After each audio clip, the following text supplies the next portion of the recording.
똑같이 어렵고 힘든 일을 당할 때 어떤 사람은 나는 지금 연단을 받고 있습니다 라고 말합니다.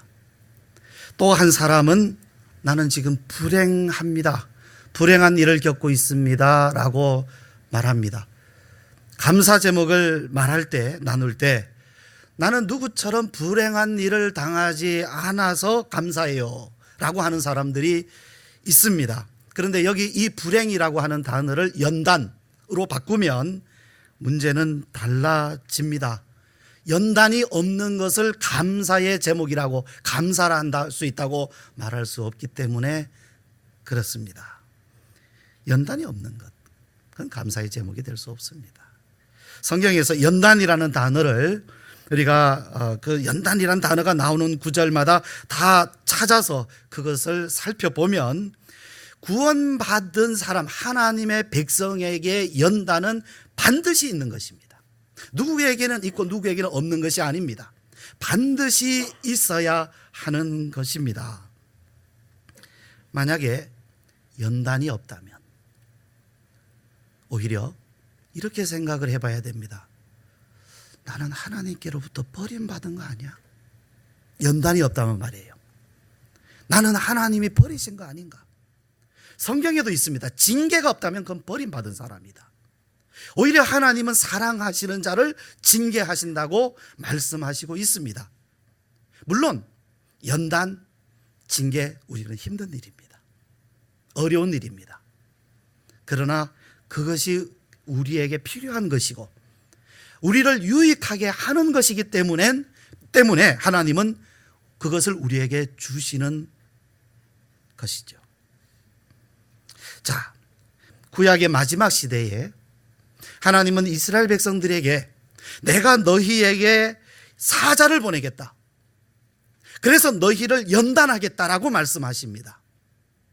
이 사람들에게 연단이 필요합니다. 그래서 그들에게 사자를 보내셔서, 주의 사자를 보내셔서 연단하시는데 그것이 바로 그들에게 구원이 되는 것입니다. 연단이 곧 그들에게 구원이 되는 것입니다. 그 당시 하나님의 백성인 이스라엘 백성들의 하나님 앞에 드리는 예배는 하나님이 받으실 만하지 못했어요. 하나님이 받으실 만하지 못했습니다. 그래서 하나님께서 그들이 하나님 앞에 드리는 예배, 하나님이 받으실 만한 예배가 되게 하시기 위하여 그들을 연단하시겠다고 말씀하신 것입니다. 그래서 하나님은 그들 가운데에 5가지 논쟁 주제를 일으키셨어요. 그들로 하여금 반문하면서 정말 우리에게 이런 문제가 있는가? 지금까지 생각해 보지 않았던 그러한 문제들입니다. 그런데 하나님께서 그들의 문제를 지적하실 때에 정말 저희가 그랬습니까? 하는 그런 논쟁, 반문이 일어나는 주제가 5개가 있었습니다. 지난 주일에 말씀을 드렸습니다. 기억하십시오. 첫 번째, 주께서 어떻게 우리를 사랑하셨나이까? 주님이 우리를 사랑하신다는 게 뭡니까 도대체? 두 번째, 우리가 어떻게 주의 이름을 멸시하였나이까? 세 번째, 우리의 봉헌물을 받지 않으심이 어찌 됨이니까? 네 번째, 우리가 어떻게 여호와를 괴롭혀 드렸나이까? 5번째, 우리가 무슨 말로 주를 대적하였나이까? 이 5가지 논쟁 주제가 말라기서의 전체 대지입니다. 1장부터 3장까지 계속 4장까지 이어지면서 이러한 반문들이 계속 나와요.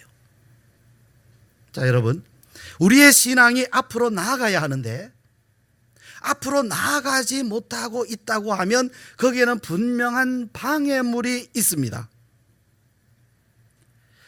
그래서 하나님은 우리들을 연단하셔서 그러한 방해되는 방해물들, 즉 죄된 생각들, 옛날의 습관, 이러한 영적 방해물들을 제거하십니다. 그것은 반드시 제거가 돼야 된다. 그래서 하나님이 우리에게 주님을 보내셔서 하시는 일이 뭐냐면 바로 이러한 방해물들, 불순물들을 제거하는 일입니다. 만약에 제거되지 않으면 어떻게 될까요? 내가 앞으로 나아가려고 하는데 방해물 때문에 못 나가고 있습니다. 그런데 그 방해물이 제거되어야 되는데 제거하지 않고 있다. 제거되지 않았다. 어떻게 됩니까? 마치 발목이 붙잡힌 사람처럼 그 자리에서 계속 맴돌게만 됩니다. 나는 나가고 싶지만 내가 이 방해물을 깨뜨려서 앞으로 나아갈 힘은 나에게 부족해요. 나아가려고 하지만 나아가지 못합니다. 그러면 나아가려고 하다가 결국에는 포기하거나 주저앉거나 원망하거나 자신의 불행을 탓하거나 아니면 아예 그조차도 포기해버리고 자포자기할지도 모르죠. 문제는 이 방해물이 제거돼야만 합니다. 그 제거하는 과정이 뭔가? 연단이라고 말씀하세요. 그러면 연단이 무엇입니까? 연단. 성경에서요, 연단, 특별히 여기 말라기의 연단이라고 쓰인 이 단어를 보면 히브리어로 짜라프라고 하는 단어예요. 물론 여러분은 히브리어 잘 모르시죠. 그런데 이 짜라프라고 하는 단어를 정확하게 우리말로 번역을 한다고 하면 사실 연단은 조금 약간 빗나가는 느낌이 있어요. 더 정확하게 한다고 하면 정제. 어떤 물질에서 불순물을 제거하고 그 물질이 순수하고 깨끗하게 하는 그 작업, 그 과정, 그걸 정제라고 합니다. 정제한다. 정제. 예를 들어서 물을 증류해서 증류수로 만드는 것. 그러니까 물인데 아주 물 성분만 남는, 불순물이 다 제거된 그러한 물. 또는 금이라고 하면 재련이라 그러죠. 재련. 그래서 금에서 불순물을 다 태워버리고 제거해서 순금이 되게 하는 그 과정, 그것을 정제. 좀 쉬운 말로 풀려 한다면 깨끗하게 함입니다. 깨끗하게 한다. 그러니까 연단이라고 하는 것은 우리가 생각하면 막 연단 그러면 막 갈고 막 깨뜨리고 이런 것을 생각하게 되는데, 성경에 나타난 연단의 이미지는 깨끗하게 하는 거예요. 물론 그 깨끗하게 하는 과정이 불로 태우기도 합니다. 물론 망치로 두들길 수도 있겠죠. 어쨌든 깨끗하게 합니다. 어떤 방법이든지 그 물질, 사람이 대상이면 그 사람을 깨끗하게 하는 거예요. 여러분, 우리가 예수님을 믿는 목적, 그것은 깨끗하게 되는 것입니다. 왜 예수님을 믿습니까? 성경의 대답은 우리가 예수님을 믿어야 한다. 왜 믿어야 하는가? 그것은 우리가 깨끗함을 입기 위함입니다. 깨끗하게 되기 위한 거예요. 성경이 말씀하는 구원이 뭐냐? 깨끗하게 되는 것입니다. 깨끗하게 되는 것. 하나님은요, 세상을 거룩함으로 창조하셨어요. 6일 동안 창조하시고 7일째 되던 날 안식하셨습니다. 그런데 그때 그 성경 말씀에 의하면 뭐라고 되어 있습니까? 창세기 2장 3절에 보면 하나님께서 그 날을 복 주시고 복 주사 거룩하게 하셨다. 복을 주셔서 거룩하게 하셨다. 안식일을 제7일 하나님께서 세상을 창조하시고 이제 이 창조가 완성이 된 후에 7째 되는 날 쉬시면서 하나님께서 하신 일이 복을 주사 거룩하게 하셨다. 그러면 여러분 보세요. 성경이 말씀하는 복이 뭡니까? 성경이 말씀하는 복이 뭐예요? 거룩입니다. 거룩. 그 날을 복 주사 거룩하게 하셨다. 복을 주시니까 거룩하게 됐다는 것입니다. 복이 뭐냐? 하나님이 복 주신 결과가 뭐냐? 거룩하게 되는 것입니다. 거룩하게 되지 않는 것은 복이 아닙니다. 여러분, 우리가 각자 나름대로 예수님을 믿는 목적을 가질 수 있어요. 그러나 적어도 우리가 살아계신 하나님, 그냥 단지 교회를 다니는 종교 생활이 아니라 살아계신 하나님을 믿고 실제로 하나님이 우리에게 주시는 구원을 얻고자 한다면 우리는 깨끗하기를 원해야 돼요. 여기에 신앙의 목적이 있습니다. 만약이라도 여러분이 교회를 다니면서 예수님을 믿으면서 우리가 깨끗하게 되는 것이 신앙의 목적입니다만을 이런 얘기를 한 번도 듣지 못했다면 아직까지 성경을 제대로 못 읽으신 겁니다. 진리의 말씀을 못 들은 것입니다. 성경은 분명히 말씀해요. 하나님은 거룩하시고 너희도 거룩해라. 이것이 하나님이 우리를 지으신 목적이고 우리 인생을 사는 목적이고 우리가 예수님을 믿는 목적입니다. 예수님께서 십자가 지셔서 하신 일이 뭡니까? 우리의 죄를 깨끗하게 하신 일이에요. 그러니까 여기 말라기 이 말씀은 어느 날 갑자기 말라기의 말씀이 나와서 우리를 연단하시고 깨끗하게 하신다가 어느 날 나온 게 아니라 하나님이 세상을 창조하시고 예수님을 보내시고 십자가 지신 목적을 그대로 말라기도 말씀하고 있는 것입니다. 우리가 깨끗하게 되는 것이에요. 하나님은 이스라엘 백성들을 자기 백성으로 택하시고 그들을 출애굽하게 하셨습니다. 그리고 그들에게 명령하시기를 너희는 거룩해라. 광야 40년을 걸어갔습니다. 왜요? 거룩하게 하시는 과정입니다. 이스라엘 백성들이 출애굽하였지만 그냥 가나안 땅에 들어가는 자체가 목적이 아닙니다. 그들은 거룩하게 되어야 돼요. 그래서 40년 광야의 연단 과정이 필요했던 것입니다. 구원을 받은 것이 전부가 아닙니다. 구원을 받음으로 말미암아 이제부터 거룩하게 되는 연단이 시작되는 것입니다. 여러분, 내가 거룩하게 되기 위해서 깨끗하게 되기 위하여 기꺼이 여러분은 연단을 받아들이시겠습니까? 기꺼이. 이스라엘 백성들이 광야 40년을 걸어갔던 것처럼 말입니다. 예배에 관한 말씀인 레위기 말씀을 보십시오. 레위기의 주제가 뭡니까? 성결입니다. 성결. 거룩함입니다. 예배에 대해서 주신 말씀 레위기 전부의 주제가 성결, 즉 거룩함이에요. 깨끗한 것입니다. 하나님 앞에 드리는 예배는 깨끗하지 않으면 예배가 아닙니다. 나 여호와는 거룩하니 너희도 거룩하라. 이것이 주제예요. 그렇다면 여러분, 신앙의 진보가 무엇입니까? 내 신앙이 자랐다 하는 기준이 뭡니까? 깨끗하지 않던 사람이 깨끗하게 되는 겁니다. 그리고 깨끗하게 된 사람은 더 깨끗하게 되는 거예요. 그래서 점점 더 불순물이 제거되고 순수한 하나님이 보시기에 깨끗한 흠도 점도 없는 데까지 나아가는 것, 그것이 신앙의 진보입니다.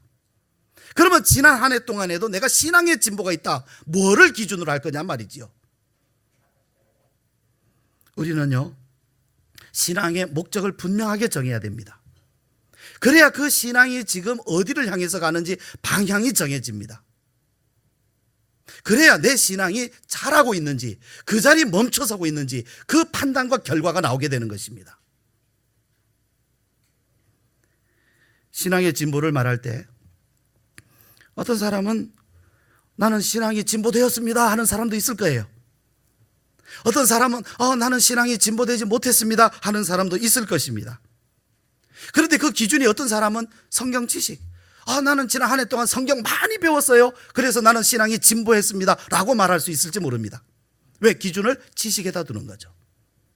어떤 사람은 열심에다 둡니다. 나는 지난 한 해 동안 신앙 열심이 별로 늘어나지 않았어요. 난 작년에도 굉장히 소극적이었는데 지금도 나는 아직 신앙이 소극적이에요. 그래서 난 신앙의 진보가 일어나지 않았어요. 그렇게 기준을 자신의 어떠한 열심에다 그 기준을 둘 수도 있을 겁니다. 그러니까 반대로 말하면 다소간에 교회에 와서 교회에 익숙해지고 봉사도 하게 되고 열심을 가지게 되면 나 신앙 자랐다. 다른 사람이 볼 때도 야, 저 사람 신앙 자랐어, 이렇게 말할 수 있을 거예요. 그런데 성경의 기준, 하나님이 보시는 기준은 깨끗함에 있어요. 깨끗해졌는가? 깨끗해졌는가? 얼마나 깨끗해졌는가? 내가 예수님을 믿어서 얼마나 깨끗하게 되었는가? 여러분이 처음 예수님을 믿을 때와 지금, 작년과 지금 내가 얼만큼 더 깨끗하게 되었는가? 내게 있는 불순물, 내 안에 있는 죄악들, 죄된 생각들, 죄된 행위들, 말로 하는 언어들 얼마나 깨끗하게 되었는가? 이것이 신앙의 진보입니다. 세 번째, 그리스도는 연단을 통해 우리를 깨끗하게 하십니다. 연단을 통해서. 이스라엘 백성들은 전혀 깨끗하지 않았습니다. 하나님이 보실 때 그들의 예배는 받으실 만한 예배가 안 되었어요. 왜? 깨끗하지 않았기 때문에. 여러분, 하나님이 받으시는 예배는요, 정성이 아닙니다. 깨끗함입니다. 깨끗함이에요. 다른 종교들 보십시오. 다 정성을 원합니다. 얼마나 정성을 기울였느냐. 아닙니다. 하나님은 깨끗함이에요. 내가 하나님 앞에 예물을 드릴 때 이 예물을 하나님이 받으시는가? 어떤 예물을 바쳤느냐가 아니라 그 예물을 바친 사람이 누구냐는 거죠. 깨끗하냐라는 것입니다. 거기에 기준이 있어요. 깨끗한 사람이 드린 예물인가? 깨끗한 사람이 드리는 예배인가? 깨끗한 사람이 부르는 찬양인가? 이스라엘 백성들 본문 5절을 보십시다. 점치는 자, 점치는 자. 자기의 운명을 스스로 가늠해 보는 거죠. 내 팔자가 어떤가. 두 번째는 가늠하는 자. 예수님 말씀에 의하면 행위만이 아닙니다. 마음의 생각도입니다.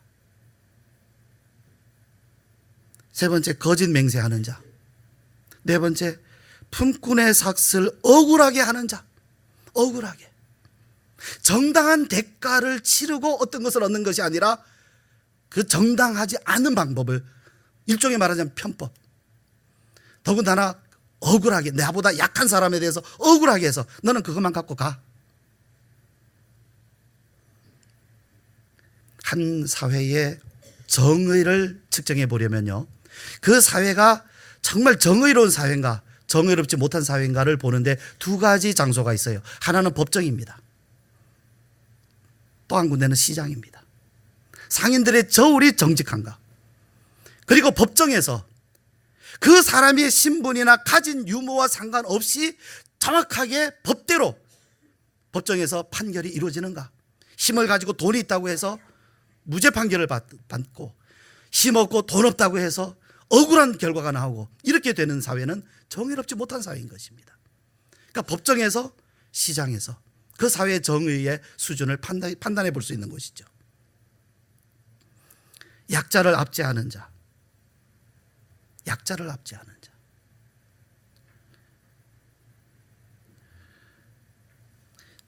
제가 평일에 교회 주차를 하려고 하면 굉장히 힘들어요. 사실 여기 주차를 하는 것이. 근데 저도 깜짝 놀랍니다. 갑질을 해요. 저도 갑질을 해요. 야, 너도 여기에서 네 나름대로 여기에서 너의 권한이 있다고, 교회가 이 건물에 입주해 있다고 사람들을 너도 우습게 생각하고 갑질을 하는구나. 제가 더 놀랬던 것은, 여러분께 감히 고백을 드립니다마는, 제가 지난 연초에 캄보디아를 갔을 때 그 사람들의 그 소득 수준이 우리나라 20분의 1이거든요. 은연중에 그 사람들을 얕잡아 보더라는 거죠. 그 사람들도 나름대로 배운 사람들을 참 많이 배웠어요. 제가 아는 자매는요, 영어, 한국어, 중국어 아주 능통합니다. 영어 들어가면 한국어로 나오고 한국어 들어가면 중국어로 나와요. 그런데도 아이고 캄보디아에서 지가 잘해봐야 뭐 얼마나 지가 한다고, 이런 생각이 들더라는 거죠. 제가 놀랬어요. 야, 내가 이런 사람인가. 사람을 멸시해요. 내가 이런 사람인가. 한동안 그것 때문에 마음이 정말 무거워졌습니다. 내가 이런 사람인가. 나는 깨끗하지 않습니다. 내 생각은 깨끗하지 않아요. 남은 모릅니다. 목사니까 저 사람은 그래도 깨끗하게 생각할 거야. 근데 제가 깜짝 놀랍니다. 주차장에서 갑질을 하더라니까요. 하나님은 나그네를 억울하게 하고 하나님을 경외하지 않는 자. 이것이 5절에 나와 있습니다. 그래서 하나님은요, 사자를 보내셔서 그들을 연단하여 깨끗하게 하겠다고 말씀하셔요. 2절 말씀, 우리 지난주에도 봤던 말씀인데요, 금을 연단하는 자의 불과 표백하는 자의 잿물과 같을 것이라 하십니다. 하나님은 깨끗하게 하겠다, 연단하겠다. 정죄죠, 정죄. 3절, 그가 은을 연단하여 깨끗하게 하는 자 같이 앉아서 레위 자손을 깨끗하게 하겠다. 계속 하나님은 뭘 하시겠다? 깨끗하게 하겠다. 깨끗하게 하겠다. 예배를 제대로 드리지 못하는 이 사람들에게 너네 예배가 왜 그 모양이냐라고만 하시는 하나님이 아니에요. 하나님은 문제만 제기하시는 하나님이 아닙니다. 너 왜 그 모양이야? 왜 그렇게 예배를 그렇게 못 드려? 아닙니다. 그렇기 때문에 내가 이렇게 해주겠다. 이것이 구원의 길이에요. 하나님은 우리의 문제를 정확하게 제시를 하시고, 그리고 그 문제를 어떻게 해결할 수 있는지 하나님은 그 길을 우리에게 열어주시고 그 길로 가라고 하시는 것입니다. 그게 구원의 길이에요. 그래서 우리는 예수님을 믿는 것입니다.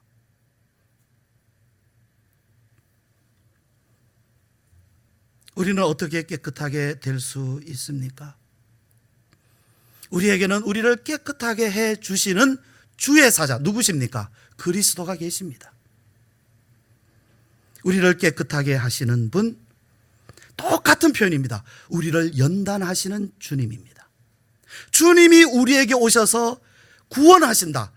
똑같은 의미입니다. 주님은 우리에게 오셔서 우리를 연단하십니다. 풀어서 하면 주님은 우리에게 오셔서, 우리 마음에 오셔서, 우리의 삶에 오셔서 우리를 깨끗하게 하십니다.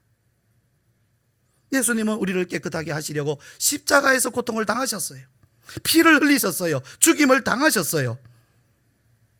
그래서 우리는 십자가에서 죽으신 예수님을 믿어서 구원함을 얻습니다. 무슨 뜻입니까? 예수님을 믿어서 깨끗함을 얻습니다. 여러분, 예수님을 믿어서 깨끗함을 얻었습니까? 이제부터 얻기 시작하는 것입니까? 얻기 시작입니다. 여러분, 예수님을 믿고 내가 죄 사함을 경험하고 천국의 소망을 가지게 되고 구원을 확신하게 되는 것은 결실이 아닙니다. 시작이에요. 씨가 뿌려진 거예요. 씨가. 따라해 보십시다. 중요하니까. 예수님을 믿어 구원을 얻는 것은 이제 씨가 뿌려진 것이다. 이제 씨가 뿌려지면 그 다음 뭐 일어나야 됩니까? 씨가 자라나야 됩니다. 언제까지? 결실할 때까지예요. 우리는 이 부분을요 꼭 짚고 넘어가야 돼요. 우리가 예수님을 믿어 구원을 확신하게 되고 천국의 소망을 얻게 되는 것은 씨가 뿌려지는 것이고, 이제부터 뭐가 일어나겠습니까? 구원 얻은 사람에게 뭐가 일어나겠습니까? 어떤 일이 일어나겠습니까? 연단이 시작되는 겁니다. 구원은 연단의 시작이에요. 구원은 연단의 시작입니다. 연단의 끝이 아니에요. 이제 예수님을 믿으면 나는 그런 고난이나 고통 이런 연단 전혀 이제 끝났고 나는 다 됐어가 아니라 이제부터 시작이에요. 이스라엘 백성들이 출애굽할 때 그 10가지 재앙으로 인하여서 유월절 통과해서 출애굽했을 때 이제부터 40년 생활의 시작이었어요. 펑 하고 가나안 땅에 들어간 게 아닙니다. 여러분, 우리가 예수님을 믿어서 구원을 얻고 우리가 믿음을 가지면 나도 모르게 자동으로 깨끗해집니까? 나도 모르는 사이에 자동으로 나는 예수님 피로 이제 예수님 믿으니까 나는 깨끗해졌어. 자동으로 됩니까? 나도 모르는데, 깨끗해진지도 모르는데 그냥 자동으로 됩니까? 아니면 그 시간부터 연단이 되는 걸까요? 연단의 시작입니다. 이제 연단의 시작이에요. 그 연단의 시작과 연단의 과정 중에서도 돌아가는 사람들 많아요. 우리 자신이 여러분 정말 깨끗해졌습니까? 예수님 믿으니까 나는 깨끗하다? 하나님 앞에서만 나는 깨끗하게 설 수 있을 것이다? 지금 나를 보면 되잖아요. 지금 나를 보면 돼요. 내가 정말 깨끗한가? 실제 나의 삶에서, 내 말에서, 내 행동에서, 내 생각에서 깨끗합니까? 여러분, 여러분이 아는 황인돈 목사가 이 교회에 와서 지금까지 지내면서 다 깨끗했습니까? 흠도 점도 티도 없이 깨끗합니까? 아니죠. 그런데 어떻게 제가 여러분 앞에 여러분 나는 예수님 믿어 깨끗하게 됐습니다라고 어떻게 말할 수 있습니까? 깨끗하게 되어야 할 사람이에요. 여러분이나 저나 이제 하나님 앞에 깨끗함을 입어야 될 사람들이에요. 남들이 나를 봐도 깨끗하지 않은데 내가 어떻게 하나님 앞에 또 사람 앞에 나는 다 깨끗하게 됐어요, 다 됐어요, 이제 나는 깨끗해요, 흠도 점도 없어요, 어떻게 말할 수 있습니까? 그건 이론일 뿐입니다. 반드시 연단이 오게 되어 있습니다. 구원받은 사람에게 반드시 연단이 오게 되어 있습니다. 연단이 오지 않으면 구원을 의심해 봐야 돼요. 차라리 연단이 없다면 오히려 구원을 의심해 봐야 돼요. 저 사람은 연단이 없어, 버림받은 거 아닌가. 여러분, 남들에게 없는 연단이 나는 없다고 감사할 일, 자랑할 일이 아니에요. 오히려 연단 받는 것을 하나님 앞에 감사할 수 있어야 됩니다. 내가 어떤 어려운 일을 당했다고 그것을 불행으로만 여기서는 안 됩니다. 거기는 하나님의 손길이 있어요. 구원은 이론이 아닙니다. 내가 받은 구원이 현실의 나의 삶에서 나타나야 그게 구원입니다. 구원은 이름으로 받는 것 아닙니다. 이론으로 받는 것 아닙니다. 지식으로 받는 것 아닙니다. 실제 우리의 삶에서 나타나야 구원입니다. 이제 우리가 예배가 끝나면 식사를 나누죠. 같이 합니다. 배가 고프죠? 식사하면 어떤 결과가 옵니까? 배불러집니다. 그게 현실입니다. 밥을 먹은 사람이 배불러요. 밥을 먹지 않은 사람이 확신을 가진다고 배가 불러지지 않는다는 사실입니다. 구원은 현실입니다. 현실. 실제 사건이란 말씀입니다. 그러므로 여러분, 우리가 구원받은 것이 사실이라고 하면 지금 우리에게 일어나야 할 일이 뭐냐면 하나님이 우리를 연단하시는 일입니다. 하나님께서 예수님을 우리에게 보내주셔서 우리에게 연단이 일어나야 되는 것입니다. 그래야 신앙의 진보가 이루어집니다. 우리가 예수님을 믿는 것은 깨끗해지기 위함입니다. 성경의 말씀입니다. 성경의 기준입니다. 깨끗해지기 위함입니다. 우리는 이 믿음의 목적을 분명히 해야 합니다. 우리 함께 기도하시겠습니다. 깨끗하십니까? 여러분, 예수님 믿어 깨끗해지셨습니까? 아직 깨끗하지 않은 것 있습니까? 깨끗해지는 과정에 있습니까? 한 번도 깨끗해져 본 적이 없습니까? 기도하십시오. 하나님은 약속하셨어요. 우리에게 예수님을 보내주셔서 우리를 연단하시겠다, 깨끗하게 해주시겠다고 말씀하셨습니다. 우리는 이것을 기도 제목으로 붙잡고 기도해야 됩니다. 함께 기도합시다.